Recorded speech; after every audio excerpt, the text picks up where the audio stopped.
కామారెడ్డి జిల్లా బీబీపేట మండల కేంద్రంలోని పెద్దమతల్లి ఫంక్షన్ హాల్లో ఏర్పాటు చేసిన కాంగ్రెస్ కార్యకర్తల సమావేశానికి ముఖ్య అతిథిగా పంచాయతీరాజ్ మంత్రివర్యులు సీతక్క మరియు ప్రభుత్వ సలహాదారు షబీర్ అలీ రావడం జరిగింది.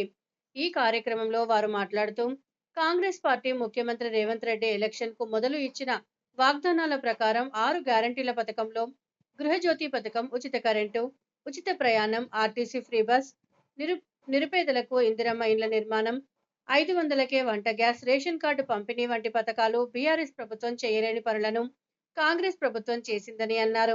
కామారెడ్డిలో జరగనున్న సమావేశానికి కాంగ్రెస్ కార్యకర్తలు చాలా పెద్ద ఎత్తున హాజరై కాంగ్రెస్ సత్తా చూపియాలని అన్నారు. ఈ కార్యక్రమంలో మండల కాంగ్రెస్ అధ్యక్షులు సత్తార్, రమేష్, జిల్లా నాయకులు Bhumagoud, market committee chairman Patharaju, DCMS chairman Indrasenareddy, మండల కాంగ్రెస్ నాయకులు, కార్యకర్తలు, పోలీస్ బృందం అందరూ పాల్గొన్నారు.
సీఎం గారు కూడా జెడ్పీటీసీ నుంచి, ఎమ్మెల్సీ నుంచి, ఎమ్మెల్యే నుంచి, ఎంపీ అయి, పార్టీ అధ్యక్షుడు, సీఎం మేము కూడా ప్రజల కష్టాల నుంచి వచ్చినాం.